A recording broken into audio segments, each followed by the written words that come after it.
বলেন তো, আমি আজ নীল রঙের পাঞ্জাবি কেন পরেছি? ওহি নওশাদের মুখের দিকে তাকালো, তারপর পা থেকে মাথা অবধি একবার চোখ বুলিয়ে কর্কশ কণ্ঠে জবাব দিল, আপনি বিশেষ কোনো কারণ ভেবে নীল রংটা পরেননি, হুট করে মন চেয়েছিল তাই পরেছেন, আর কিছু? নওশাদ বেশ অবাক হলো, বিস্মিত কণ্ঠে বলল, বাহ, বুঝলেন কিভাবে? কারণ যখন কেউ শুনে আমরা সাইকোলজি নিয়ে পড়াশোনা করছি, তখন তারা আমাদের অভিজ্ঞতা যাচাইয়ের জন্য হুট করেই একটা অহেতুক প্রশ্ন করে, যে প্রশ্নের উত্তর হয়তো বিশেষ কিছু না, অথবা তাদের জানা নেই এমন কিছু। ওহির আর চোখে তাকিয়ে উত্তর বলার ভঙ্গিটা বেশ উপভোগ করল নওশাদ। হাসিটা আরও বিস্তৃতি লাভ করল। সে কণ্ঠ খাদে নামিয়ে বলল, আমার মায়ের আপনাকে পছন্দ হয়েছে জানেন? নওশাদের কথায় হুট করেই হেসে উঠল ওহি। হাসতে হাসতে বলল, আহা, ভর সন্ধেবেলা মিথ্যা বলছেন কেন? নওশাদ বেশ অবাক হলো, তবে কণ্ঠে গো ধরে রেখেই বলল, না, সত্যি এটা। মিথ্যে এটা। কিভাবে বুঝলেন? নওশাদের বিস্মৃত অবস্থা দেখে ওহির হাসির স্রোত বাড়ল। হাসতে হাসতে সে বলল, সাইকোলজির ক্ষুদ্র ক্ষুদ্র হিসেব আমাদের জানা আছে। আপনি সচরাচর হাত দুলিয়ে কথা বলেন, মানে সত্যি কথাগুলো, অথচ এই কথাটা বলার সময় আপনার দুহাত স্থির ছিল, আর চঞ্চল হাসিটা কেমন ঘুমট ছিল। খুব সম্ভবত আপনার মায়ের আমাকে পছন্দ হয়নি, এমন কথা সে আপনাকে জানিয়েছেন, যার দরুন আপনি আমাকে উল্টোটা বলে পরীক্ষা করছিলেন। না হয় এমন একটা কথা আপনার মাথায় এত দ্রুত আসতো না। নওশাদ অবাক চোখে তাকিয়ে রইল কেবল। মেয়েটা দারুণ বুদ্ধিমতী। সত্যি নওশাদের মা আজ কথায় কথায় ওহির উচ্চতার কথা বলেছে। ছোটখাটো ওহির উচ্চতা মহিলার বেশ পছন্দ হয়েছে, সেটাই জানিয়েছেন। নওশাদকে চুপ মেরে যেতে দেখে ওহি গম্ভীর কণ্ঠে বলল, আর কিছু বলবেন মিস্টার? আপনাকে আমার ভালো লাগে সেটা জানেন? ওহি ভরকালোড়া। নওশাদের এমন কথায় বরং বেশ স্বাভাবিক কণ্ঠেই বলল। এটাও মিথ্যে। নওশাদ অবাক হলো, মাথা দুলিয়ে বলল, না, এটা সত্যি। না হয় এভাবে আপনার পেছু নিতাম না। সে তো আপনি আমাকে জানার আকাঙ্ক্ষা থেকে পিছু নিয়েছেন, ভালো লাগা থেকে না। নওশাদের চলন্ত পা আবার থেমে গেল। হ্যাঁ, এটা ঠিক যে ওহিকে জানার ইচ্ছে তার ভেতর আছে, কিন্তু পরেরটাও তো সত্যি। কিন্তু ওহি তা মানতে নারাজ। কয়েক প্রকার বাঘ বিতণ্ডার পর নওশাদ মুখ ছোট করে বলল, আপনার সাইকোলজি সব দিয়েছে, অনুভূতি বোঝার ক্ষমতা কি দেয়নি? আমার সাইকোলজি মতে নওশাদ সাহেবের অনুভূতি বেশ স্বল্প, আর এত স্বল্প অনুভূতির জাহির করা বোকামি। আপনি পাষণ্ড। কথাখানা বলেই উল্টো দিকে হাঁটা ধরল নওশাদ। ওহি হাসতে হাসতে নিজেকেই নিজে বলে, ভালোবাসার মানুষকে অবধি ভালোবাসা ছেড়ে দিলাম, পাষণ্ড না হলে কি পারতাম? আপনি তো 2 দিনের অনুভূতি নিয়ে আসছেন। ছোট শ্বাস ফেলে 2 কদম এগিয়ে যেতেই কেউ ছুটে এলো তার কাছে। ওহি অবাক হয়ে পাশের মানুষটার দিকে তাকালো। ফরসা নওশাদ সাহেব মুখ লাল হয়ে গেছে দৌড়ানোর কারণে। ফরসা নওশাদ সাহেবের মুখ লাল হয়ে গেছে দৌড়ানোর কারণে। সে বুক ভরে শ্বাস নিচ্ছে, অথচ মুখে আগের হাসিটা হাবাতে থাকা অস্থির কণ্ঠ নিয়েই সে বলল, আচ্ছা, আপনার সাইকোলজি মতে আপনাকে পটানোর কিছু টিপস দিবেন? ওহি অদ্ভুতভাবে কতক্ষণ তাকিয়ে থেকে করে হেসে উঠল। সেই হাসির ঝংকারে নওশাদের সাথে মুগ্ধ হলো নিশ্চুপ রাস্তাটাও। সন্ধ্যার রাস্তার আয়োজনে মুখরিত ড্রয়িং রুম। চিত্রা আর দোয়েল মিলেই আয়োজন করেছে। তুহিনও আজ বাসায়। সবাই সোফায় বসে আছে, কেবল চাঁদনি আপা বাদে। আপা বোধহয় ঘরে। চিত্রা যখন নাস্তার প্লেটটা টেবিলের উপর রাখলো, তখন তুহিনের গরু গম্ভীর কণ্ঠ ভেসে এলো, চিত্রা, আর কিছুদিন বাদে না পরীক্ষা, তুই এসব কেন করছিস? চিত্রা নাস্তার প্লেটটা টেবিলে রেখে বড় চাচির দিকে তাকালো। বড় চাচি তাকে পরের টেবিল ছেড়ে উঠিয়ে এনেছে বিকালের নাস্তা তৈরি করার জন্য। এখন এটা ভাইজান জানলে হয়তো তুল কালাম হতে পারে, তাই সে চুপ করে রইল। তন্মধ্যেই পরিচিত কণ্ঠ ভেসে এলো, ওমা তুহিন, তোমার মা নেই এখন বাড়িতে, এই সুযোগে চিত্রাকে একটু কাজ শেখাতে হবে না বলো? দরজার কাছে বাহার ভাইকে দাঁড়িয়ে থাকতে দেখে চমকে উঠল চিত্রা।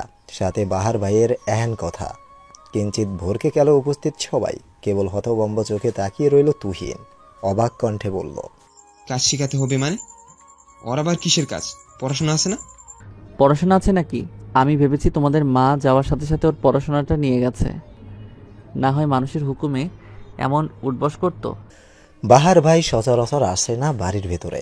আজ এসেই এমন অদ্ভুত কথা বলছে যার দরুন অবাক হয়ে তাকিয়ে আছে তুহিন। সে যেন কিছুই বুঝতে পারছে না।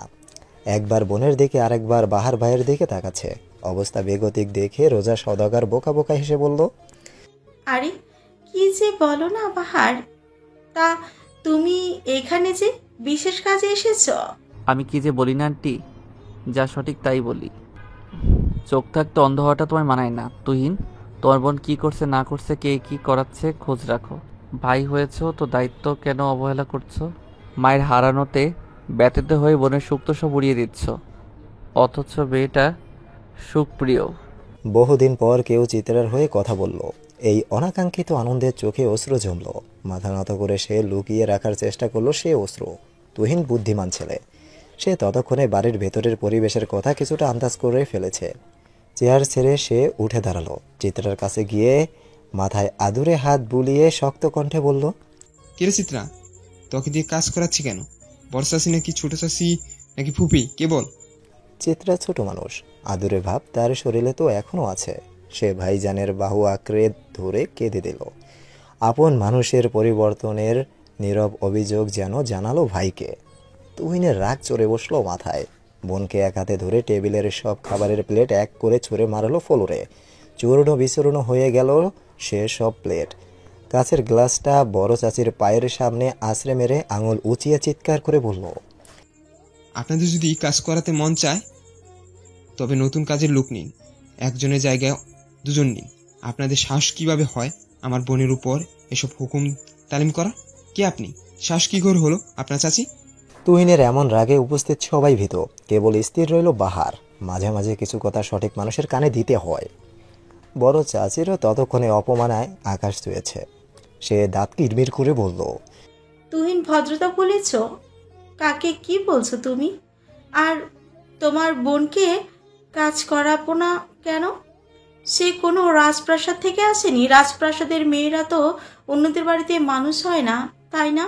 সামান্য একটা ব্যাপারকে এই মেয়ে কি বিশ্রী করে তুলল। স্বার্থপর মেয়ে। টেবিলে কাচের গ্লাসগুলো ভেঙে ফেলে চুরমার করে ফেলল সব এক নিমিষেই তুহিন। বড় চাচিকে আঙুল উঁচিয়ে বলল, আপনি তো কোনো রাজপ্রাসাদ থেকে আসেননি, আপনার বাপেরও কোনো জমিদারি ছিল না, কন্যার ভার সামলানোর ক্ষমতাও তার ছিল না। বস্তিতে থাকতেন এক রুমের খুপড়িতে। ভুলে গেছেন অতীত? আবার আমার বোনকে নিয়ে আপনি বাজে কথা বলছেন। পেটে কি পড়তেই পান্তাবাতের কথা ভুলে ক্ষমতা দেখাচ্ছেন।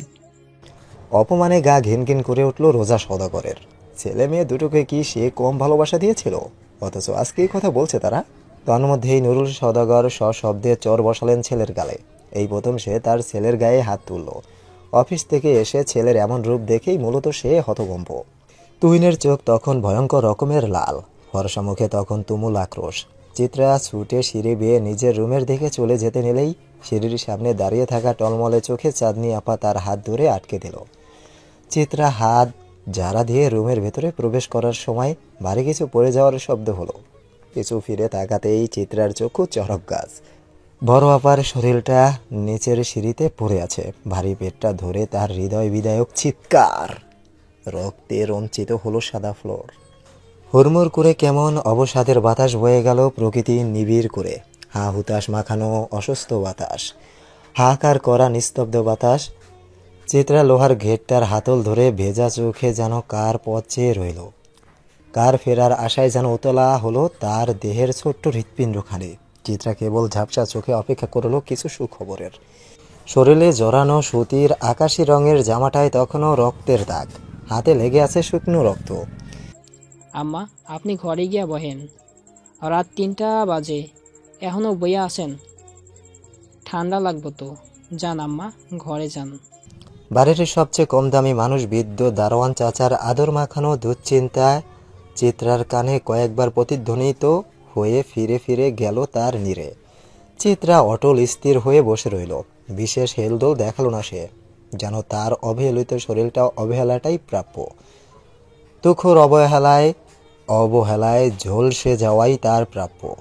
দারোয়ান চাচা হতাশার শ্বাস ফেলল, নিবিড় কণ্ঠে বলল, অন্তত আমার টুলটার উপর উঠে বসেন আম্মা। চিত্রা এবারও নিশ্চুপ, প্রাণহীন দৃষ্টিতে একবার তাকালো বৃদ্ধ দারোয়ানের দিকে। চোখে তখন অশ্রুর কণারাও বিরতি নিয়েছে, কিন্তু গাল তার তখনও ভেজা। বহু কষ্টে চিত্রা কাঁপা কাঁপা কণ্ঠে অপরাধী সুরে উচ্চারণ করলো, আমি ইচ্ছে করে চাঁদনি বুবুকে ধাক্কা মারিনি চাচা। তুমি তো আমায় বিশ্বাস করো, তাই না? বৃদ্ধ মতিউর রহমান গোল গাল মেয়েটার দিকে করুণ দৃষ্টিতে তাকালেন। মেয়েটার দুগালে তখনও নির্মম চরের ছাপ স্পষ্ট, চুলগুলো বেজায় টানাটানিতে অগোছালো, বা চোখের কোনাটাও কেমন ফুলে আছে, কি মারাটাই না মেরেছে। চিত্রে এবার বাঁধ ভেঙে হাউমাউ করে কেঁদে উঠল, নিজের ধুলো মাখা দু হাতের মাধ্যমে মুখ ঢেকে কাঁদতে কাঁদতে অস্পষ্ট স্বরে বলল, আমি ইচ্ছে করে করিনি চাচা। আমি এত অমানুষ নই চাচা গো। আপাটার কিছু হলে সে কলঙ্কের কালিতে যে আমি পুড়ে ছাই হয়ে যাব। আমার সে পাপের কি হবে শাস্তি? বৃদ্ধ মতিউর সান্ত্বনার ভাষা খুঁজে পেল না। তার সীমাবদ্ধতা যে খুবই অল্প, সে অল্প সীমাবদ্ধতা নিয়ে দুঃখিনী চিত্রার দুঃখ মুছবার যে তার দক্ষতা নেই। বড়জোর সে তার নিজের চক্ষুদ্বয়ের অনাকাঙ্ক্ষিত অশ্রু মুছতে পারবে। চিত্রা কাঁদতে কাঁদতেই গেটের কাছে হেলান দিল। হুট করে সব অনাকাঙ্ক্ষিত ঘটনা যেন তার নামেই লিখে দিল সৃষ্টিকর্তা। এমন না হলে খুব বেশি কি ক্ষতি হয়ে যেত। চাঁদনি আপার রক্তাক্ত শরীরটা সবার প্রথমে সেই ছুঁয়েছিল, তার পিছে পিছে ছুটে এসেছিল দুলাভাইও। বাড়ির প্রত্যেকে তখনও হতভম্ব। যখন সবার মস্তিষ্কে মিসাইলের চেয়েও দ্রুত বেগে ছুটে গেল এই ঘটনার খবর, পুরো সওদাগর বাড়ি যেন হুমড়ি খেয়ে পড়ল। কত আহাজারি চেঁচামেচি, কেমন ভয়ানক বিষাদপুরীতে রূপান্তরিত হয়েছিল সওদাগর বাড়ি। যখন নিস্তেজ হওয়া চাঁদনি আপার প্রাণ আশঙ্কায় কলিজার পানি শুকিয়ে আসছিল সবার, তখন রোজা সওদাগর করলেন আরেক কাজ। চিত্রার চুলের মুঠি ধরে টেনে অনবরত 4-5টা চর সে বিরতিহীনভাবে বসিয়ে দিলেন চিত্রার কোমল তুলতুলে গালগুলোতে, সাথে নির্ম পর্যায়ের ভাষা, যা শোভনীয় না মায়ের মতন চাচির মুখে।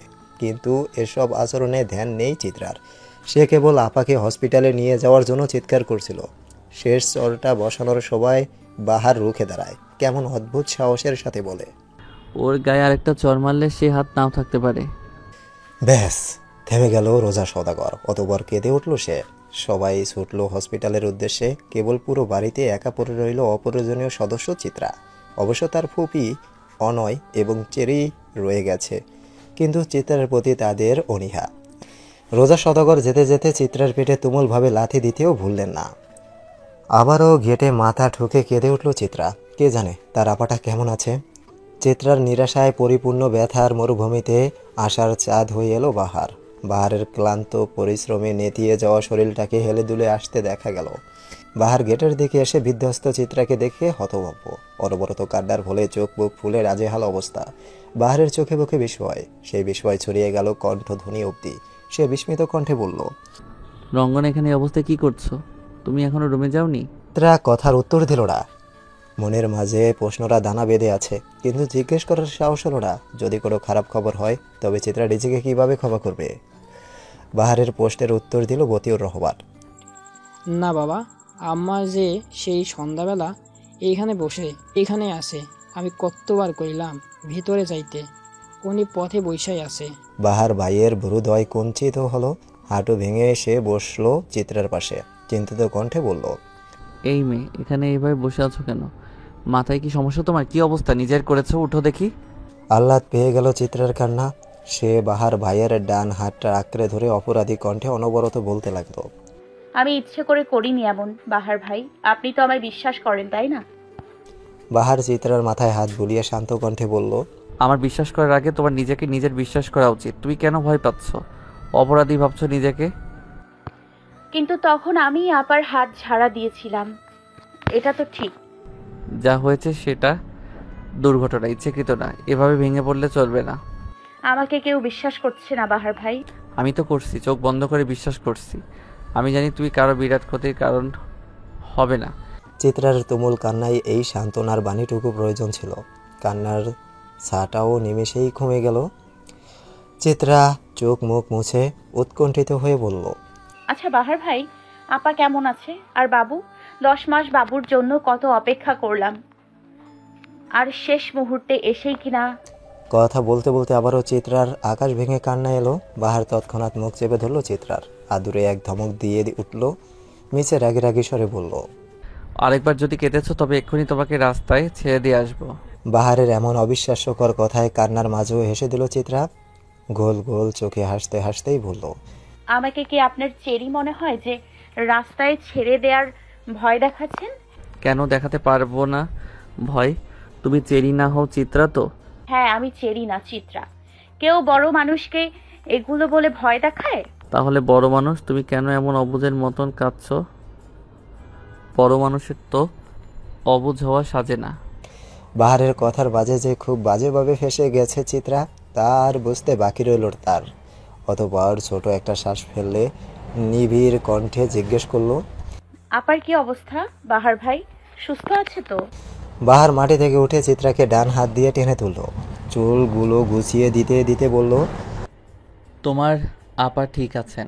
এখন রুমে গিয়ে সুন্দর মতন গোসল করে খেয়ে ঘুমাবে, কেমন? অগোছালো বাহারের এমন গোছানো যত্নে চিত্রার কান্নারা নির্বাসনে গেল। সে ভদ্র মেয়ের মতন বলল, আচ্ছা। সে ভদ্র মেয়ের মতন কথা রাখলো। শরীর ঝাড়া দিয়ে উঠে দাঁড়ালো। বাহার তাকে হাত ধরে ঘর অবধি পৌঁছে দিল। বাহার ভাই যে ভীষণ মিথ্যা কথা বলে চিত্রাকে সামলেছে তা জানা গেল পরের দিন হসপিটাল থেকে সবাই আসার পর। মুখ থমথমে অনুভূতি, তার প্রতি সকলের অসন্তুষ্টি চাহনি আর বড় চাচির আক্রোশ দেখে। গতকাল রাতে চিত্রা বাহার ভাইয়ের কথা অনুযায়ী গোসল করে ঘুমিয়ে পড়েছিল। ঘুম ভাঙার পর দেখে ঘড়ির কাঁটায় সময় তখন দুপুর 12টা। হুড়মুড় করে সে উঠে বসতেই নিচ থেকে কেমন ফোপানোর শব্দ এলো। কে যেন মিহিস্বরে কাঁদছে। চিত্রা হতবিহ্বল। গতকাল বাহার ভাইয়ের কথা অনুযায়ী তো আজ কান্নাকাটি করার কথা না। তাহলে মনের কৌতূহল মেটানোর জন্য সে দ্রুত গতিতে নেমে গেল বিছানা থেকে। তার চেয়েও দ্রুত সে বসার রুমে উপস্থিত হলো। বসার রুমে বড় চাচির কণ্ডনরত মুখটা দেখেই ছলাৎ করে ওঠে বুক। সে চাচির সামনে গিয়ে দাঁড়ালো। অবাক কণ্ঠে বলল, চাচি, কি হয়েছে? কাঁদছো কেন? রোজা সওদাগরের ঝিমিয়ে থাকা আক্রোশ তুমুল হলো। চিত্রাকে তুমুল এক লাথি মেরে বসলো। চিত্রা 2 হাত দূরে ছিটকে পড়ল। তুহিন সবে দরজা দিয়ে প্রবেশ করেছে। বোনের এহেন অবস্থা দেখে সে ছুটে এলো। আহত চিত্রাকে আঁকড়ে নিল। নির্ঘুম কাটানো রাত্রির কারণে চোখ মুখ তার কেমন হলদে ভাব। বড় চাচির মন মেজাজ খারাপ। তবুও বোনের প্রতি এমন আচরণ সহ্য করতে পারল না তুহিন। কর্কশ কণ্ঠে বলল, আপনার পা সামলে রাখবেন চাচি, না হয় আমার জন্য ব্যবস্থা নিতে হবে। ক্ষুধার্ত বাঘিনীর ন্যায় হিংস্র হয়ে উঠল রোজা সওদাগর। সে বসা থেকে উঠে দাঁড়িয়ে চিত্রার গলা চেপে ধরে বলল, তোর জন্য আমার মেয়েটার আজ এই অবস্থা। তোর এত রাগ না রে? খেয়ে দিলে আমার মেয়ের বাচ্চাটাকে। তোর এত খিদে? অবনী বেগম ওই ছুটে এলো রোজা সওদাগরকে ছুটানোর জন্য। কেমন পৈশাচিক শক্তি যেন ধরলো তাকে। তুহিন অনেক কষ্টে হাত ছাড়ালো রোজা সওদাগরের। তুমুল পেট ব্যথা সাথে গলা চেপে ধরায় চিত্রার মুখ নাক দিয়ে গল গল করে রক্ত বের হওয়া শুরু করলো। জীবনধারার স্রোত কখন কোথায় গিয়ে বিরতি নেয় তা জানে না কেউই। শৈবালের মতন কেবল ভেসে ভেসে চলতে হয় সেই স্রোতের তালে। দিন যায় ক্ষণ যায়, কেবল যায় না স্মৃতিরা। কেমন বুক ভার ভার কষ্টের পাহাড় আঁকে রোজ নিয়ম করে মন মন্দিরে। কখনো স্মৃতিরা খিলখিল করে হাসে, কখনো বা তারা করে নীরব আর্তনাদ। আমরা মানুষেরা কেবল চেয়ে চেয়ে দেখি নিজেদের স্মৃতির সেই ভয়ঙ্কর আহাজারি। স্মৃতি বদলানোর সাধ্য থাকলে মানুষ সবার আগে নিজের খারাপ স্মৃতি বদলাতো, কারণ দিন শেষে স্মৃতিরাই ভালো থাকতে দেয় না আমাদের। সেপ্টেম্বরের 29 তারিখ বৃহস্পতিবার। চিত্রা নিজের বাড়ি ছেড়ে বেরিয়ে আসার পর আজ 15 দিন হলো। ওই একটা সময় যে বাড়িটাকে নিজের পায়ের নিচের ভিত্তি বেঁচে থাকার অবলম্বন মনে হয়েছিল, আজ সে বাড়িবিহীন তো ভালোই কেটে গেল 15টা দিন। তাহলে আগে কেন মনে হতো সে মানুষগুলো ছাড়া নিজের কোনো অস্তিত্ব নেই? সময় মানুষকে বাঁচাতে শেখায়। কখনো অনেক প্রাপ্তির মাঝে বাঁচতে হয়, কখনো বা বাঁচতে হয় তুমুল অপ্রাপ্তিতে। চিত্রারও সেই অপ্রাপ্তির জীবন শুরু হলো। অনেক তো হলো প্রাপ্তির জানা ঝাপটানো।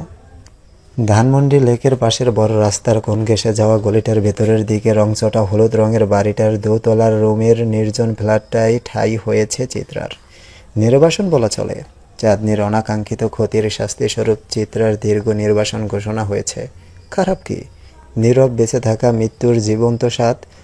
চঞ্চল চিত্রাকেও সে স্বাদ নিতে হলো প্রিয় মানুষদের কাঠিন্যতায়। প্রকৃতিতে তুমুল ঝড় উঠল। চিত্রা শুয়েছিল খাটে। বারান্দায় ফুলের টব পড়ে যাওয়ার শব্দে তার গম্ভীর ধ্যান নষ্ট হলো। চোখ মেলে তাকাতেই দেখে দুপুরের ঠাটা রোদ শূন্যে মিলিয়ে গেছে। মনে হচ্ছে যেন ভর সন্ধ্যাবেলা এটা। হুট করে প্রকৃতির এমন অসন্তুষ্ট অবস্থা দেখে বারান্দায় ছুটে গেল চিত্রা। বারান্দায় কতগুলো জামা কাপড় শুকাতে দেওয়া হয়েছে, সেগুলোই আনার জন্য এত ব্যস্ততা। জামা কাপড় আলগোছে সরিয়ে আনতেই আকাশ ভেঙে ঝপঝপিয়ে বৃষ্টি নামলো ধরার বুকে। চিত্রা ঘরের আলো জ্বালিয়ে দিল। মানুষের সঙ্গ পছন্দ করা চিত্রা আজ নীরবতায় আচ্ছন্ন। ভাগ্যের চাকাটা খুব দ্রুতই ঘুরছে বোধ হয়।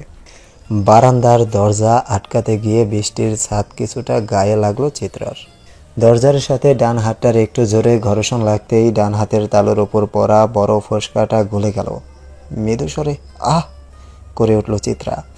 একটু আগে ভাতের মার গলাতে গিয়েই এই অঘটনটা ঘটেছে। অতিরিক্ত জ্বালায় চোখ টলমল করে উঠল।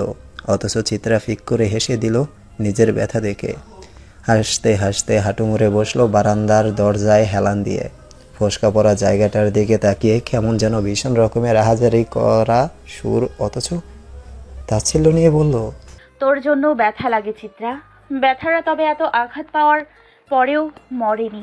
নিজের করা প্রশ্নের ধ্বনি কানে বাজতেই হাউমাউ করে কেঁদে উঠল সে। যখন বাড়ি ছাড়ল তখন তো এমনই বৃষ্টি ছিল, তাই না? এমন তাণ্ডবেই তো চলেছিল প্রকৃতিতে। এমন ধ্বংসই তো হয়েছিল চিত্রার নরম কোমল হৃদয়টায়, তাই না? চোখ বুজে চিত্রা। চোখের পাতায় ভেসে ওঠে সেই দিন তার রক্তাক্ত মুখের দৃশ্যটা। চিত্রার নাক মুখ দিয়ে অনবরত রক্তের স্রোত বেরিয়ে আসতে দেখে ভয় পেয়ে যায় তুহিন। তার ভীত কণ্ঠে বাড়ির বাকি সদস্যদেরও দৃষ্টি পড়ে চিত্রার উপর। মেয়েটার শরীর নিস্তেজ প্রায়। অবনী বেগম ছুটে আসে পাগলের মতন চিত্রার চোখ মুখে পানি ছিটাতে থাকেন। তুহিন হতভম্ব, সাথে হতভম্ব বাড়ির অন্যান্য মানুষেরাও। রোজা সদাগরও আকস্মিক ঘটনায় তাজ্জব বনে যায়। বোনের এই নাজেহাল অবস্থাতেও বাবাকে অটল দাঁড়িয়ে থাকতে দেখে অবাক হয় তুহিন। বাবার প্রতি ঘৃণায় রি রি করে ওঠে তার শরীর। চিত্রা ততক্ষণে প্রায় বেহুশ অবস্থা। তুহিন বোনের হেলে যাওয়া শরীরটা দুহাতে আঁকড়ে ধরে বাবার দিকে প্রশ্ন ছড়ে, আপনি সত্যি মানুষ তো আব্বু? নুরুল সওদাগর তেমন উৎকণ্ঠা দেখালেন না, বরং বেশ ধীরে বললেন, ওকে ঘরে নিয়ে যাও, ডাক্তারকে কল করো। তুহিন তাচ্ছিল্য করে ওঠে। জীবনের প্রথম তার কোনো মানুষকে ঘৃণা হলো। সে মুখ ঝামটি মেরে বাবাকে বলল, আপনার সেটা না ভাবলেও হবে আব্বু। আমার বোন তো, সামনে নিব না হয় আমি। আপনি বরং আপনার সংসার সামলান। তুহিনের কথায় এবার একটু চিন্তার ভাঁজ পড়ল নুরুল সওদাগরের মুখে। কিঞ্চিত অবাক হয়ে বলল, তুমি ব্যবস্থা করবে মানে? যে মেয়েটা আপনাদের চক্ষুশোল, সে না হয় আর আপনাদের চোখের সামনে না রইল। তুহিনের এমন পরিস্থিতিতে এমন কথা হয়তো আশা করেনি কেউ। তাই তো ফুপি ধমকে উঠে বলল, তুহিন, কি বলছিস বাবু তুই? মেয়েটার এই অবস্থাতেও এসব বলা লাগে? আপাতত কোনো ব্যবস্থা কর ওর। খারাপ কিছু হয়ে গেলে পরে?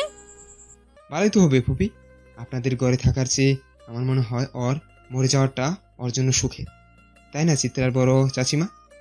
বাহারের হুট করে আগমন এবং এমন অপ্রাসঙ্গিক কথায় সবার মুখটা ছোট হয়ে এলো। নুরুল সওদাগর ধমক দিলেন বাহারকে, আঙুল উঁচিয়ে বললেন, তোমাকে কেউ আমার মেয়ের ব্যাপারে বা আমার সংসারের ব্যাপারে কথা বলতে বলেছে? আপনার মেয়ে? হাসালেন তো, সুন্দর কৌতুক। তা আমি মনে করি এমন বাবার মেয়ের এমন দুর্ভাগ্যই প্রাপ্য। এই যে রক্তাক্ত হয়ে পড়ে থাকাটাই তার প্রাপ্য। শুনেছি বাবারা সন্তানের বটগাছ হয়। একমাত্র আপনাদের পরিবারেই দেখলাম বাবারা সন্তানের চরম সর্বনাশের কারণ। তোমাদের থেকে দুটো চর বসানো উচিত, বেয়াদব ছেলে। আরে স্যার, আগে নিজে তো আদবটা রপ্ত করুন, তারপর না হয় অন্যকে বেয়াদব বলবেন। নুরুল সওদাগরের কথা সেখানেই থেমে গেল। বাহারের সাথে তর্কে জড়ানোটা নেহাতেই বোকামি ছাড়া আর কিছুই না। বাহার এগিয়ে আসলো চিত্রার কাছে, ওহির দিকে তাকিয়ে বরফ আনার নির্দেশ দিল। ওহি তৎক্ষণাৎ বরফ নিয়ে চলে এলো। চিত্রার নাকের কাছটাকে কিছুক্ষণ বরফ ধরে রাখতেই বন্ধ হয়ে গেল রক্তের স্রোত। চিত্রার নিবু নিবু চোখে তখনও জল গড়িয়ে পড়ছে। ভেজা ভেজা কণ্ঠে অস্পষ্ট স্বরে বলল, আমি সত্যি চাঁদনি আপার ক্ষতি চাইনি বাহার ভাই। আমি জানি। বাহারের ছোট্ট উত্তরটার পরে জ্ঞান হারালো চিত্রা। মেয়েটার বেহাল অবস্থা দেখে বুক কাঁপলো বাহারের। সে তুহিনের দিকে তাকিয়ে গম্ভীর কণ্ঠে বলল, তুহিন, মেয়েটাকে বাঁচতে চাইলেও নিরাপত্তা দিতে হবে, অথচ তোমার পুরো বাড়িটাই বর্তমানে তার জন্য অনিরাপদ জায়গা। যা করবে ভেবে করো। বাহারের ইঙ্গিতে কথাবার্তা হয়তো তুহিন ঠিকই বুঝলো। বোনের মাথাটা চেপে ধরে বড় জাতির হতভম্ব মুখটার দিকে তাকিয়ে শক্ত কণ্ঠে জিজ্ঞেস করলো, আপনি কি চান? তোমাদের ভালোবাসে, আর তার চেয়ে বেশি ভালোবাসি আমি আমার সন্তানদের। চিত্রাকে সামনে দেখলেই আমার সন্তানের সর্বনাশের কথা মাথায় চলে আসে। বাকিটা তোমরা জানো। চাচির উত্তর শোনার পর তুহিন বাবার মুখের দিকে তাকালো। তার যতটুকু বিশ্বাস ছিল বাবা হয়তো এবার কিছু বলবে, কিন্তু তাকে ভুল প্রমাণ করে দিয়ে বাবা কিছুই বললেন না আশানুরূপ, বরং নিবিড় কণ্ঠে বললেন, ভাবি আমাদের সংসারের কর্ত্রী, তার কথাই শেষ কথা। অতঃপর তুহিন আর কারো পিছু ডাক শুনল না, বোনকে নিয়ে এক কাপড়েই বেরিয়ে গেল। ছোট চাচি, ফুপি, ওহি সবাই পিছু ডাকলো। কেবল যার ডাকার কথা ছিল সেই মানুষটাই নীরব রইল। সওদাগর বাড়ির বহু পুরনো ভিত্তিটা কেঁপে উঠল। ভাঙনের সুরে ইট পাথরগুলো যেন কেঁপে উঠল। এই বাড়িটাকে এক সূত্রে বেঁধে রাখার জন্যই যেই নারী জীবনের সবচেয়ে বড় ত্যাগ করেছিল, আজ সেই নারীর হাত ধরে ভাঙন শুরু। হঠাৎ বজ্রপাতে কেঁপে উঠল চিত্রা। শরীরও প্রায় কিছুটা ভিজে গিয়েছে। চোখের কোণে সরল গতিতে বেয়ে পড়ল অশ্রুর রেখা। কেমন ছাড়খাড় করা দুপুর এটা, কেমন নিস্তব্ধ করা বেলা। বৃষ্টির শব্দকে ছাপিয়ে চিত্রার ডাক ভেসে এলো যেন ভয়াবহ বাতাস ভেদ করে। চিত্রা মনে মনে ভাবলো হয়তো ভুল শুনেছে। পরপর আবারও ডাক ভেসে এলো। বারান্দে দিয়ে তাকাতেই ভেজা শার্ট লেপতে থাকা শরীরে বাহার ভাইকে দাঁড়িয়ে থাকতে দেখল সে। বাহার ভাইয়ের সাথে গত সপ্তাহে দেখা হয়েছিল, এরপর আর লোকটার খোঁজ নেই। আজ হুট করে কোথা থেকে উদয় হলো সে। চিত্রাকে ধ্যানে মগ্ন থাকতে দেখে বাহার তৃতীয়বারের মতন নাম ধরে ডাকলো এবং নিচে আসার ইঙ্গিত দিল। চিত্রা মাথা দুলালো, প্রশ্নাত্মক দৃষ্টিতে তাকিয়ে বলল, নিচে আসবো কেন? আপনি উপরে আসুন।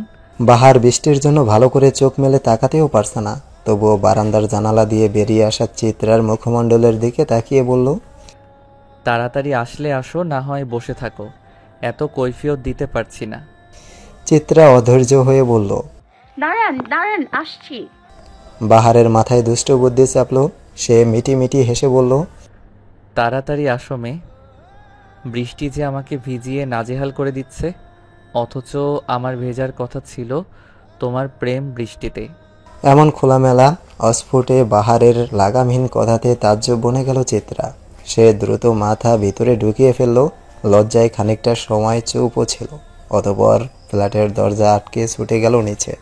তুমুল বৃষ্টিতে ভিজে, শীতে জুবুথ হুবুত চিত্রার শরীর হাঁটতে হাঁটতে চলে এসেছে অনেকটা দূর। বাহার ভাইয়ের নাকি আজ ভেজা শহর দেখার শখ জেগেছে। সেই শখ পূরণ করতেই তার ছুটে আসা। চিত্রাকে শীতে কাঁপতে দেখে আর চোখে তাকালো বাহার। ঠাট্টার স্বরে বলল, অত কাপাকাপি করে লাভ নেই মেয়ে। টিভির হিরোদের মতন গায়ের জামা খুলে দিতে পারবো না। আমারও তো লজ্জা টজ্জা আছে নাকি? বাহারের কথায় গোল গোল চোখ করে তাকিয়ে রইল চিত্রা। বাসাহারা তার কণ্ঠ। বিস্মিত কণ্ঠে সে বলল, বাহার ভাই, আজ কথার লাগাম ছেড়েছেন নাকি? না না, ছাড়িনি। কেবল বৃষ্টির পানিতে ধুয়ে গেছে বেড়িবাঁধ। ও তুমি চিন্তা করো না, বৃষ্টি চলে গেলে অনুভূতিরাও আবার লুকিয়ে যাবে। বাহার ভাই জানেন, আপনি আমার বিশাল পূর্ণতা, অথচ আমি মানুষটা গোটা এক শূন্যতা। আপনিও কি তবে আমায় ছেড়ে যাবেন? ছাড়তে যদি হয়, তাই তো ধরতে করছি ভয়। আপনি আমার বৃষ্টির দিনে এক কাপ চা, তুমি আমার বৃষ্টির দিনে গরম গরম খিচুড়ির মাঝে তেল তেলে ইলিশ মাছ ভাজা। মিষ্টি মিষ্টি কথাকে শেষ মুহূর্তে এসে ঠাট্টায় উড়িয়ে দিল বাহার ভাই। আবার নিজেই করে হেসে উঠল। চিত্রা প্রথমে হতভম্ব হয়ে গেলেও পরক্ষণে সেও হেসে দিল বাঁধন ছাড়া হাসি। ভেজা রাস্তায় তুমুল বর্ষণে পৃথিবীর সবচেয়ে সুন্দরতম দৃশ্য বোধ হয় এটা। দুজন মানুষ দুজনের দিকে থেকে তুমুল ভেঙে যাওয়া, অথচ দুজনেই দুজনের সান্নিধ্যে চরম সুখী। অপ্রাপ্তির মাঝে সবাই হাসতে জানে না, সবাই হাসতে জানে না। যারা জানে তারা প্রত্যেকে এক একজন দারুণ মানুষ। ভেজা শরীরে গরম গরম খিচুড়ির সাথে ইলিশ মাছ ভাজা দিয়ে পেট পুরে খেয়ে নিল দুজনেই। চিত্রা মাছ ভাজতে পারে না বলেই খুব যত্নে সে কাজটা করে দিল বাহার ভাই। ভাবা যায় একজন অগোছালো মানুষ কোনো একটা মানুষের কাছে এসে নিপাট ভালো মানুষ হয়ে যায়। ভালোবাসা সব পারে, তাই তো ভালোবাসা সুন্দর। খিচুড়ি খেয়ে বেরোতেই চিত্রাকে থামিয়ে দিল বাহার। চিত্রা অবাক হলো, অবাক কণ্ঠে বলল, বাসায় যাবেন না? অনেকক্ষণ তো হলো। বাহার হাসলো, মিষ্টি কণ্ঠে বলল, তোমার জন্য একটা সারপ্রাইজ আছে। কি সারপ্রাইজ? বাহার চিত্রাকে ইশারা করলো পিছে তাকাতে। তখনও প্রকৃতিতে বর্ষণ অনবরত। চিত্রা পিছু ফিরেই বৃষ্টির মাঝে ঝাপসা ঝাপসা ভাবে মানুষটার মুখ দেখতেই অবাক হয়ে গেল। অবিশ্বাস্য দৃষ্টিতে একবার বাহার ভাইয়ের দিকে তাকিয়ে ছুটে গেল তার সামনে দাঁড়িয়ে থাকা মানুষটার দিকে। নিঃসংকোচে জড়িয়ে ধরল সে মানুষটাকে। চোখের মাঝে তখন তুমুল খুশির অশ্রুরা। শক্ত করে মানুষটাকে জাপটে ধরে ক্রন্দনরত সুরে সে বলল, তোমার মতন কেউ আমাকে ভালোবাসতে পারেনি, ওরা আমায় ভালোবাসেনি। মায়ের বুকের মাঝে যত্নে লেপ্টে থাকা চিত্রার লতার মতো দেহখারি, চোখে অশ্রুদের সমাহার, কণ্ঠে অভিযোগের তুমুল মিছিল। মুনিয়া বেগম হাসলেন, মেয়ের মাথায় হাত বুলিয়ে বললেন, কে বলছিস? শুনতে পাইনি, আবার বল। ওরা আমায় ভালোবাসেনি আম্মু, তোমার মতন কেউ ভালোবাসতে পারে না। ভালোবাসবে কি করে? সবাই তো আর মানা। চিত্রা মায়ের বুক থেকে মুখ তুলে মায়ের দিকে তাকালো, যেন কত সহস্র বছর পর দেখতে পেল মায়ের মুখখানা। কি ভীষণ মিষ্টি। বাহার তখনও পকেটে হাত গুজে দাঁড়িয়ে আছে, মুখে লেপটানো মিষ্টি হাসি। চিত্রা মায়ের দিকে তাকিয়ে আদরের স্বরে বলল, তুমি কেন গেলে আম্মু? তুমি যাওয়ার সাথে সাথে সুখগুলোও তো আমায় ছেড়েছে। কিছু কিছু ক্ষেত্রে মানুষ হারানো উত্তম। মানুষ হারালে বাস্তবতা বোঝা যায়, তাই গিয়েছিলাম। তোমার বাহার ভাইকে তো রেখে গিয়েছিলাম যেন তোমায় আগলে রাখে তুহিন ভাইজান সহ, কিন্তু ভাবিনি তোমার বাস্তবতা এতটা নিষ্ঠুর। বাহার ভাই জানতো তুমি কোথায়? চিত্রার চোখে মুখে তুমুল বিস্ময়। মুনিয়া বেগম মাথা নাড়ালেন, কোমল কণ্ঠে বললেন, হ্যাঁ জানতো। আমি প্রশিক্ষণের জন্য চট্টগ্রাম গিয়েছিলাম, কাউকে বলে যাইনি, কেবল তোমার মাথার ভূত ছাড়ানোর জন্য। কে জানতো সুখ তোমায় ছেড়ে যাবে। শেষের কথাটায় দীর্ঘশ্বাসের ছোঁয়া। চিত্রা বাহার ভাইয়ের দিকে তাকালো, অভিমানীর অক্ষিদয়ে ভাষা যেন বুঝলো বাহার ভাই। তাই তো 2 কদম এগিয়ে এলো, চিত্রার সামনাসামনি দাঁড়িয়ে ছোট্ট কণ্ঠে বলল, আন্টিকে বুদ্ধিটা দেওয়ার জন্য আমি কোনো রকমের গিল্টি ফিল করছি না, তোমার বিয়ের স্বাদ ছাড়ানোর জন্যই বুদ্ধি। চিত্রা মুখ ভেঙচি দিল। বাহার ভাই হাসতে হাসতে ফিসফিস করে বলল, চিন্তা কিসের মেয়ে, মনে রেখো আমি তোমায় আলো দেব সূর্য ডোবার পরেও। চিত্রা তৃপ্তির শ্বাস ফেলল। বাহার তাদের রিকশায় উঠিয়ে পাঠিয়ে দিল গন্তব্যে। রিকশার বিপরীতে হাঁটা ধরল সে, গুনগুনিয়ে গেয়ে উঠল, ভুলভাল ভালোবাসি, কান্নায় কাছে আসি, ঘৃণা হয়ে চলে যাই থাকি না, কথা বলি একা একা, সেধে এসে খেয়েছে একা, কেন গাল দাও আবার বুঝি না। আফজাল সওদাগর যখন বাড়ি ফিরলেন, বাড়ির এমন বিধ্বস্ত অবস্থা দেখে সে প্রায় হতভম্ব। ছোটবেলা থেকেই পরিবারকে আগলে রাখার এক অদম্য শখ তার মনে ছিল। ভাই বোনদের সে খুব ভালোবাসতেন, তাই তাদের অগলিয়ে রাখার নিখুঁত এক চেষ্টা চলত তার ভেতর। আর তার চেষ্টাকে সবসময় সাহায্য আর সম্মান করেছে তার অর্ধাঙ্গিনী। একমাত্র এ পরিবারটাকে এক রাখার জন্য কত কিছু সে মনের মাঝে দাফন করেছে। আর আজ সেই রোজা সওদাগর কিনা কারো ভেঙে যাওয়ার কারণ। ফ্যাকাশে মুখ নিয়ে আফজাল সওদাগর বসে আছেন তার রুমের আরামদায়ক কেদারায়। চোখে মুখে তার ভেসে উঠেছে কালো অতীতের কিছু স্মৃতি। জীবনে উপরে ওঠার জন্য, নিজের স্বার্থের জন্য কম পাপ করেননি। ক্ষমতার কারণে সে ধামাচাপা দিয়েছে কত শত পাপ। বাহিরের দুনিয়ার সাথে সে যতটা শক্ত, পরিবারের জন্য ঠিক ততটাই কোমল। কিন্তু আজ কি হলো অবশেষে? পাপ তো বাপকেও ছাড়ে না। আফজাল সওদাগরের সামনে ঠান্ডা লেবুর শরবত নিয়ে দাঁড়িয়ে আছেন রোজা সওদাগর। মুখে তার কথা নেই, গম্ভীরতা পুরো মুখ জুড়ে। আফজাল সওদাগর লেবুর শরবতটা নিলেন না, বরং অদ্ভুত কণ্ঠে বললেন, আমার যুবক বয়সে পাপের শাস্তি কি তুমি এখন দিছ? স্বামীর গম্ভীর কণ্ঠে কাঁপলেন রোজা সওদাগর, কিন্তু কথা বললেন না, ঠাই দাঁড়িয়ে রইলেন চুপচাপ। আফজাল সওদাগর অনেক বছর পুরনো প্রতিজ্ঞার কথা ভুলে গেলেন এক নিমেষেই।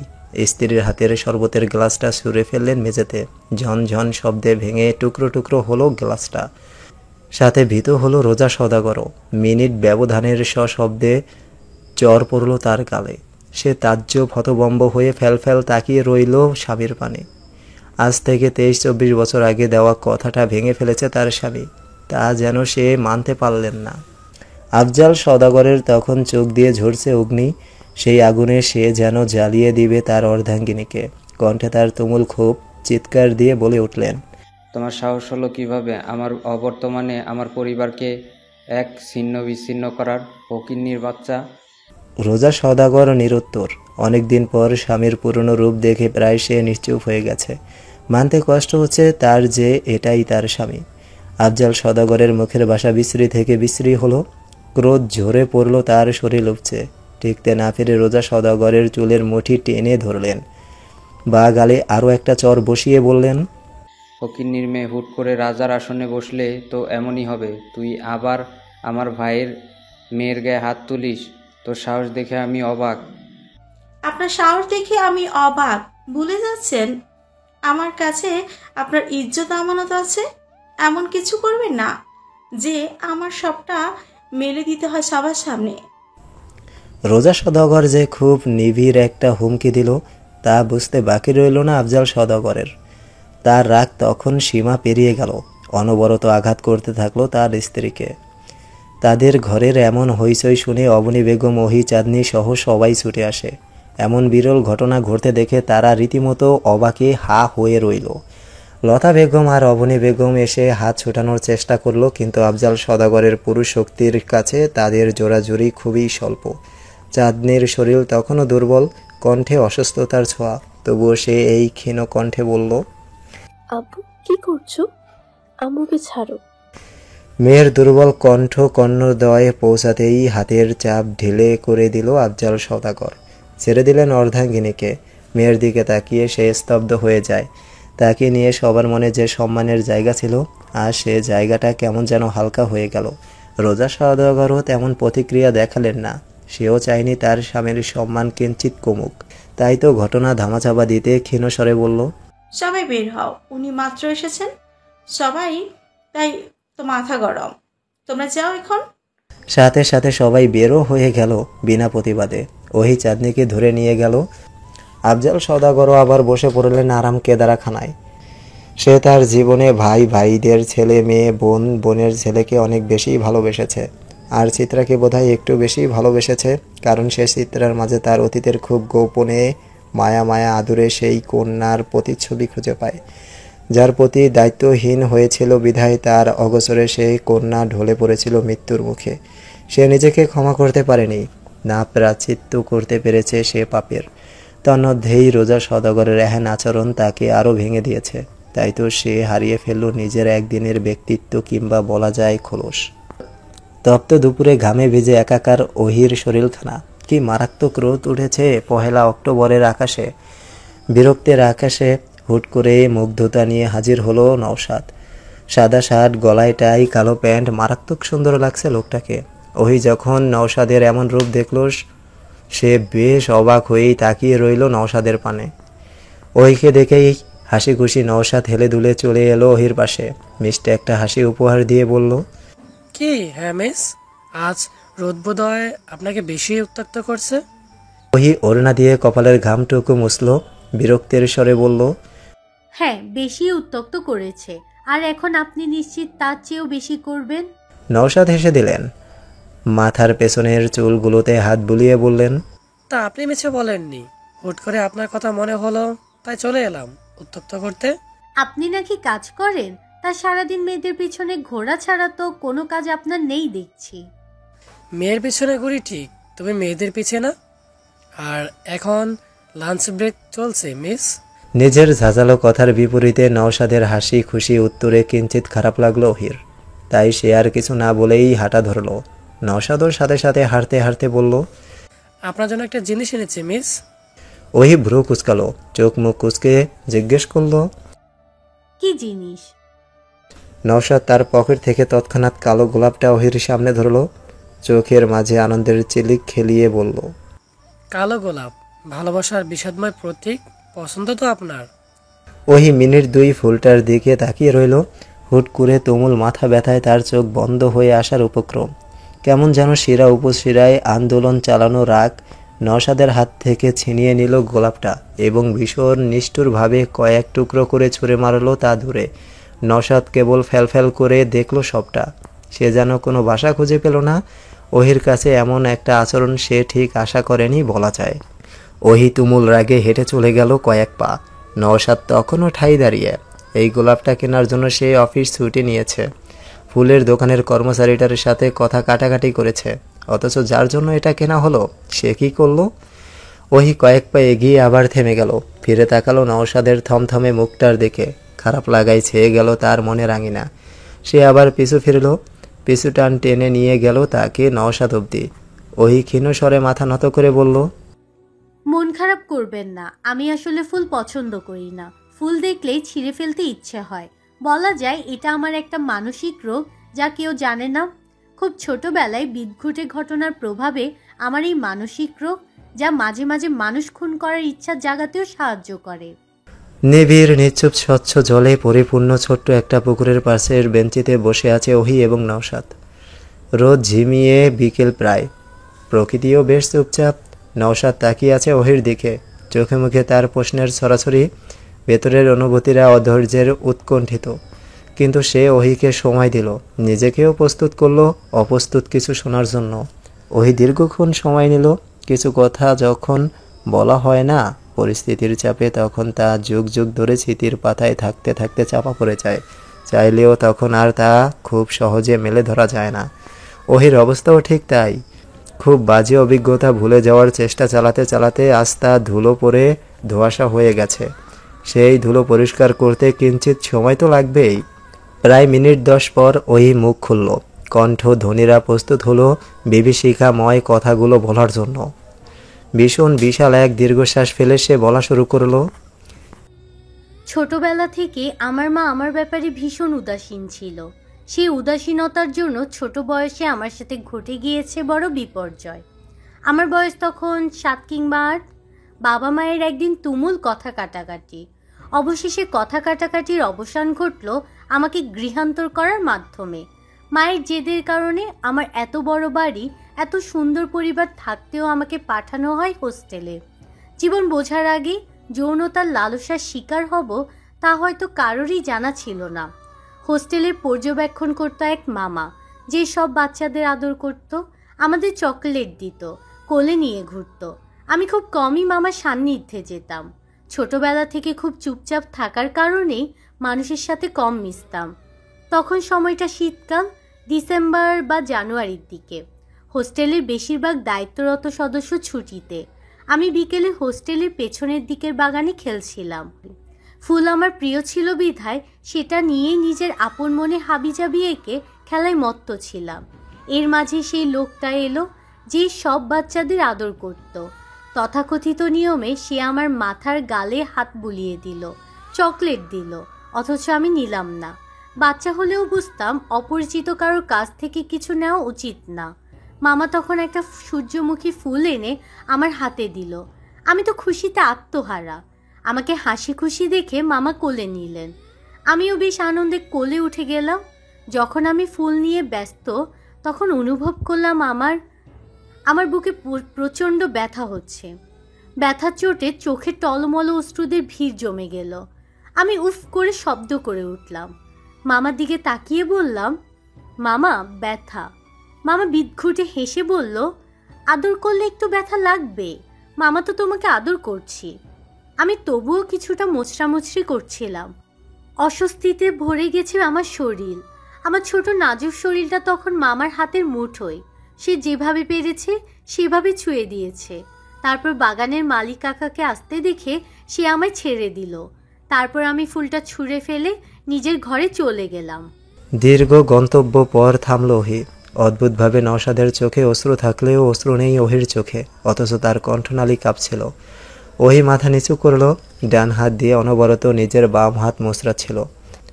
তার যে সেসব অতীত মনে করে খুব কষ্ট হচ্ছে তা বুঝতে বাকি রইল না নওশাদের। তাই তো সে গলা পরিষ্কার করে বিভৎস কণ্ঠে বলল, আজ না হয় থাক, অতীত না হয় অতীতই থাকো। ওহি হাসলো, তাচ্ছিল্য করে বলল, ঘৃণা হচ্ছে তাই না আমার উপর? হওয়াটাই স্বাভাবিক।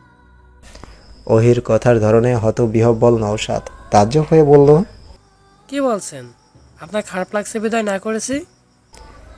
ওহি হাসলো, দীর্ঘশ্বাস ফেলে বলল, এখন আর খারাপ লাগে না। এত বছর নিজের মাকেও বলতে পারিনি এসব কথা। কেবল আমি আর আমার এই আল্লাহই জানতো আমি যে কি লুকিয়ে বেঁচেছিলাম। আজ যেহেতু বলা শুরু করেছি তাহলে বলি। কথাটাই যেন কেমন নিবিড় আর্তনাদ ছিল।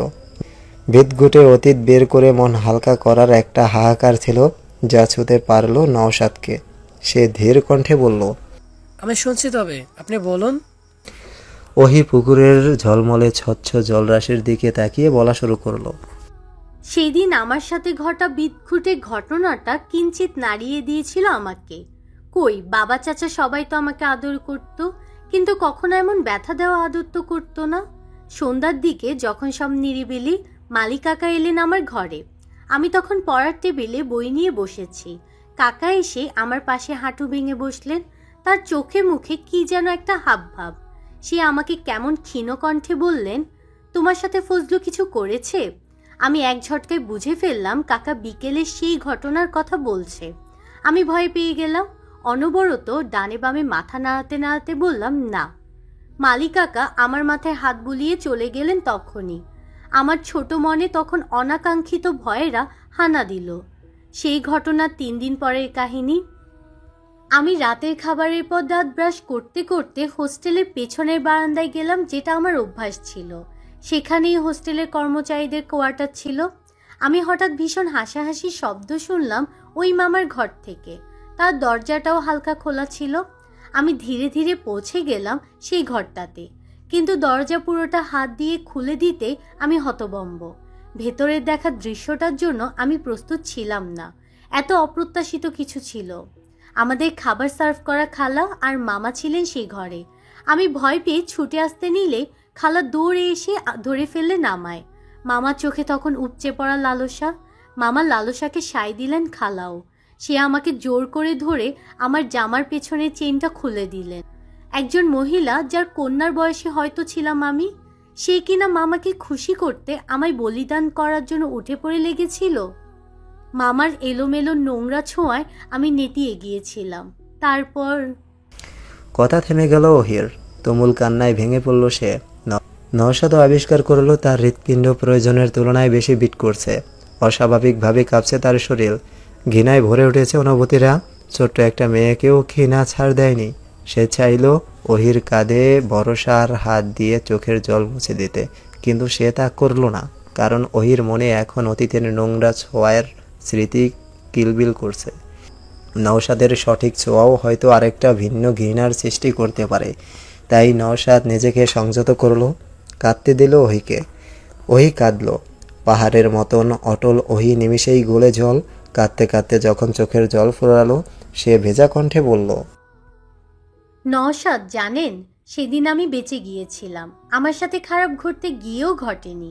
আমার চিৎকারে মালি কাকা ছুটে এসেছিল। হইচই শুনে ছুটে এসেছিল আমাদের হোস্টেলের কয়েকজন ম্যাডাম। আমি ততক্ষণে নেতিয়ে পড়ে গিয়েছি। কাকার কারণে শেষ মুহূর্তে আমি বেঁচে যাই। অতপর ম্যামরা আমাকে বলে এসব নাকি খারাপ কথা, মানুষ জানলে আমায় নোংরা বলবে, তাই যেন কাউকে না জানায়। আমিও তাই লুকিয়ে গেলাম সবটা। ওদের কি হয়েছিল পরে আমার জানা নেই। কেবল আমাকে পাঠিয়ে দিয়েছিল বাড়িতে। মিছে অজুহাত দেখিয়ে বলেছিল আমি নাকি থাকতে চাচ্ছি না আর সেখানে। তারপর থেকে সেই ঘটনা আমাকে মানুষ থেকে মানসিক রোগীতে রূপান্তর করলো। কাউকে বলতে না পারার কারণে খুব বাজেভাবে পোকায় খেয়ে ফেললো আমার ভেতরটা। এরপর থেকে আমি ফুল সহ্য করতে পারতাম না। মাঝে মাঝে এই মানুষগুলোকে খুন করার তৃষ্ণাও জাগত। এটা ধীরে ধীরে মানসিক সমস্যা হয়ে গেল। নওশাদ চুপ, নিরুত্তর। ওহির ক্ষণে ক্ষণে নাক টানার শব্দ পাওয়া গেল। কিছুটা ক্ষণ দুজন চুপ থাকার পর উঠে দাঁড়ালো ওহি। ক্ষীণস্বরে বলল, বুঝলেন তো নওশাদ, মনের মাঝে যেই ঘৃণা আছে তা নিয়ে আমি আরও একজনকে ভালোবেসে ফেলেছিলাম। কিন্তু আমি জানি মানুষটা আমার না, আর আমিও তো পবিত্র না।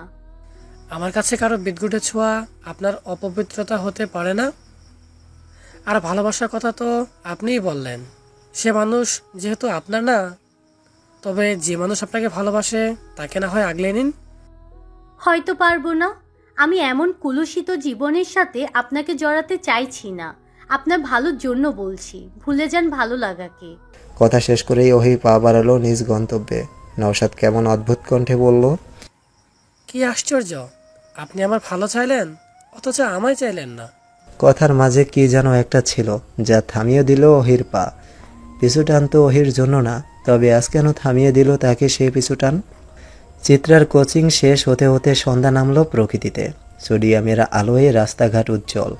চিত্রা খুশি মনে এক প্যাকেট ঝালমুড়ি কিনলো আর হেলতে দুলতে হাঁটা ধরলো নিজের বাড়ির পথে। কিছু দূর যেতেই তার চোখ আটকালো পরিচিত মানুষটার দিকে, অথচ মানুষটার এখানে থাকার কথা না। যেই মুহূর্তে চিত্রা তার ডাক দিতে নিবে, মানুষটা তখনই হাঁটতে হাঁটতে পাশের একটা আধার গলিতে ঢুকলো। চিত্রারও কি যেন মনে হলো, সেও ধীর পায়ে হাঁটতে হাঁটতে মানুষটার পিছে পিছে আধার গলিতে প্রবেশ করলো।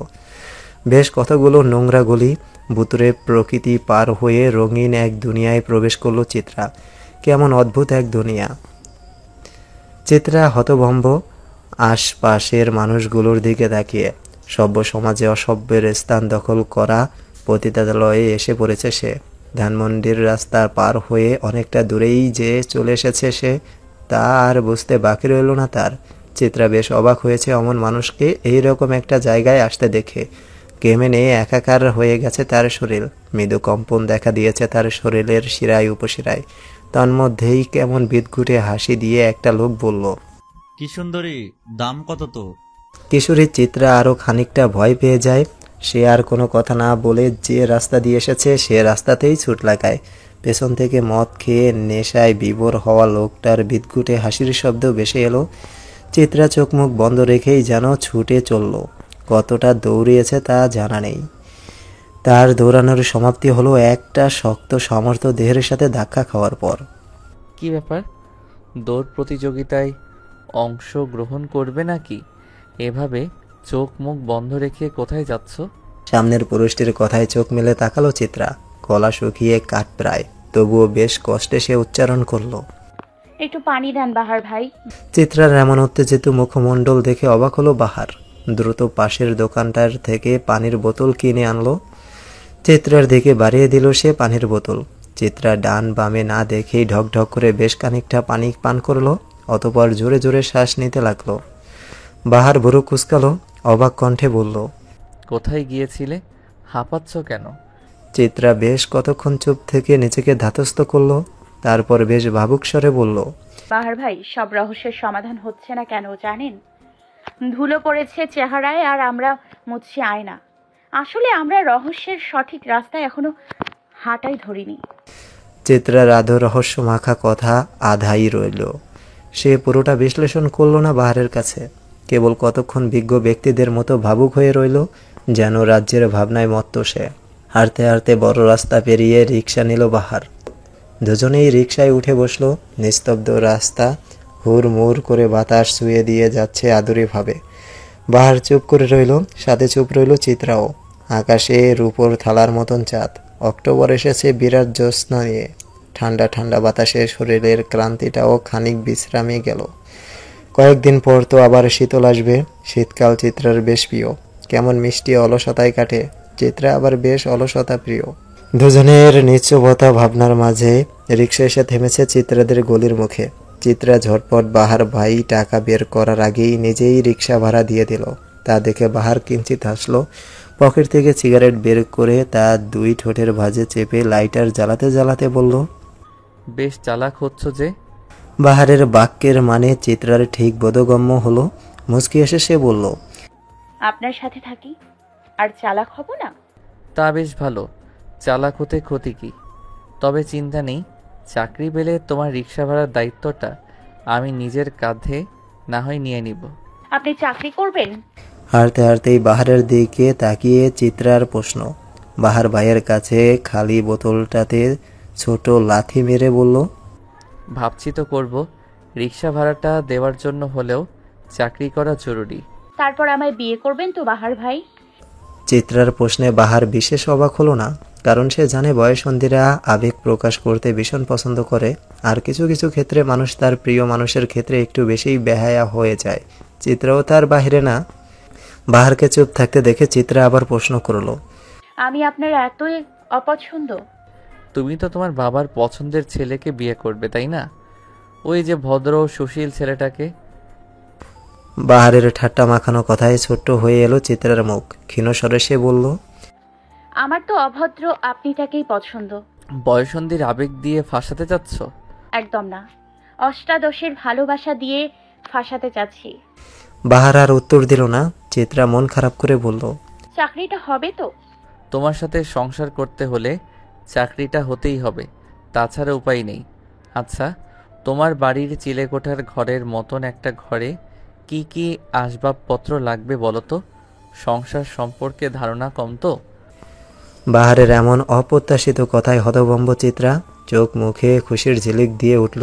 সে চমকে যাওয়া কণ্ঠে বলল, এজন্যই কি চাকরির খোঁজ করছেন? তোমার ভাই বেকারের কাছে তার বোনকে দিবে? যদি দেয় তাহলে না হয় খোঁজ না করলাম। চিত্রা কিছুক্ষণের জন্য বাক্যহারা হয়ে গেল। বাহার ভাই এত সহজে মেনে যাবে তা যেন তার ধারণার বাহিরেই ছিল। চিত্রা আরও কিছু বলতে গেলেই থামিয়ে দিল বাহার।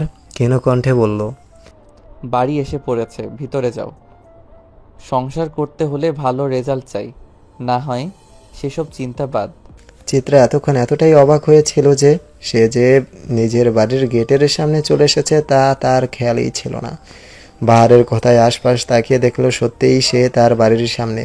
বাহার চিত্রাকে আর কিছু না বলে সোজা হাঁটা ধরল। চিত্রা বেশ উচ্চ কণ্ঠে বলে উঠল, বাহার ভাই, আপনি আমার পুরো জীবনের লাল কালির পূর্ণতা, যা জলজল করবে আমার প্রাপ্তির খাতায়। বাহার অবশ্য কথাটা শুনেও ফিরে তাকালো না। চিত্রা কতক্ষণ বাহারের ফেরার অপেক্ষা করে বাড়ির ভেতরে চলে গেল। বাহার বুঝলো তার পিছে যে অষ্টাদশীর ছায়া নেই। বাহার আকাশের দিকে তাকিয়ে বেশ বিষণ্ণ দীর্ঘশ্বাস ফেলে বলল, রঙ্গনা, তুমি আমি বিশাল অপ্রাপ্তির জীবনে হয়তো আরও একটা অপ্রাপ্তি। বাহারদের অনেক স্বপ্ন ঠিকই থাকে, কিন্তু তা ঝরে যায় রাতের আধারে। তুমি সকাল অবধি থাকলেও পারো রঙ্গনা। বাহার খারাপ, তবে তার স্বপ্ন না। আমাদের একটা ছোট সংসার হলে খারাপ হয় না। আমি অপ্রাপ্তির জোয়ারে গা ভাসিয়ে কিঞ্চিত প্রাপ্তি পেয়ে যেতাম তোমায় পেয়ে। আফসোস, বাহারদের জীবনের স্বপ্নগুলো ওই দূর আকাশের চেয়েও দূরের, যা ধরাছোঁয়ার বাহিরে। তুমি না হয় মেয়ে, বৃষ্টি হয়ে দিও ছুঁয়ে। বাহারের কথাগুলো কি শুনল রঙ্গনা? হয়তো না, তা থেকে একটা গোটা রাত তো দেখলো সংসার সাজানোর স্বপ্ন কত সুন্দর হয়। একটা গোটা আকাশ তো জানলো অপ্রাপ্তিদের কত বেদনা হয়। মহিনের কেসটা বন্ধ করে দেওয়া হয়েছে আরও সপ্তাহখানেক আগে। একদম গোলক ধাঁধার মতন এটা একই জায়গায় কেমন ঘুরপাক খাচ্ছিল, তাই তো বন্ধ করে দেওয়া হয়। মহিনের ভাই মাহাতাব ভাই বন্ধ করে দিতে বলে। এই গোলক ধাঁধায় আর কতদিনই বা ঘুরপাক খাবে? এর চেয়ে থেমে যাক সব ঝামেলা। নুরুল সদাগররা লাস্টে আরেকটা ক্লু পেয়েছিল যে অ্যাসিড নিক্ষেপ করা ছেলেদেরকে অনবরত যে সিম থেকে ফোন দেওয়া হতো সেই সিমটা কার নামে। ইনভেস্টিগেশন করতে গিয়ে দেখা গেল ওই দুটো ছেলের মাঝেই একজনের আইডি কার্ড দিয়ে সিমটা কেনা হয়েছিল। যাকে ধরবে আসামি হিসেবে ওই ছেলে দুটোকেও তো খুন করা হয়েছে। পরপর 3 জন মানুষকে একই ব্যক্তি খুন করেছে, কিন্তু সঠিক স্বচ্ছ প্রমাণের অভাবে বন্ধ হয়ে গেল ইনভেস্টিগেশন। তপ্ত দুপুরে বিরক্ত ভঙ্গিতে মাহতাব এসে বসলো তার ঘরে। চাঁদনি নিচ থেকে ঠান্ডা শরবত নিয়ে এলো। আজকাল মাহতাব হুট করেই কেমন রেগে যায়, মেজাজ চরম খিটখিটে থাকে তার। চাঁদনি মাহতাবের হাতে লেবুর শরবতটা ধরিয়ে দিয়ে আঁচল দিয়ে মাহতাবের মুখের ঘাম মুছিয়ে দিতে নিলেই তার হাত আটকে দেয় মাহতাব। চাঁদনি কিঞ্চিত অবাক হয়, উদ্গ্রীব হয়ে বলে, কি হয়েছে তোমার? অফিসে ঝামেলা হয়েছে? মাহতাব শরবতটুকু খেয়ে বেশ শব্দ করে টেবিলের উপর গ্লাসটা রাখে। তপ্ত শ্বাস ফেলে কর্কশ মেজাজে বলে, চাকরিটা চলে গিয়েছে। চাঁদনি বেশ অবাক হলো।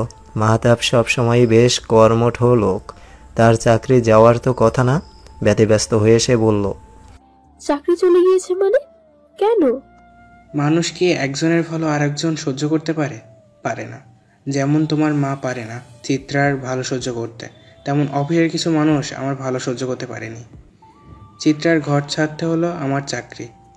চাঁদনি বেশ অবাক হলো তার স্বামীর কথায়। বেশ শক্ত কণ্ঠেও বলল, তুমি কিসের সাথে মেলাচ্ছ মাহাতাব? আমার মা তোমার গুরুজন হয়, সম্মান দিয়ে কথা বলো। যে নিজে নিজে সম্মান রাখতে পারে না তাকে আবার কিসের সম্মান দিব? হ্যাঁ, তোমার মা বলে তো আর সে অন্যায় করে পার পেয়ে যাবে না, তাই না? মাহতাবের কথায় তুমুল তাচ্ছিল্যের সুর। চাঁদনি হতবম্ব চোখে তাকিয়ে রইল তার স্বামীর দিকে। অবশ হয়ে আসে তার অনুভূতিরা। সে বিধ্বস্ত কণ্ঠে কেবল বলে,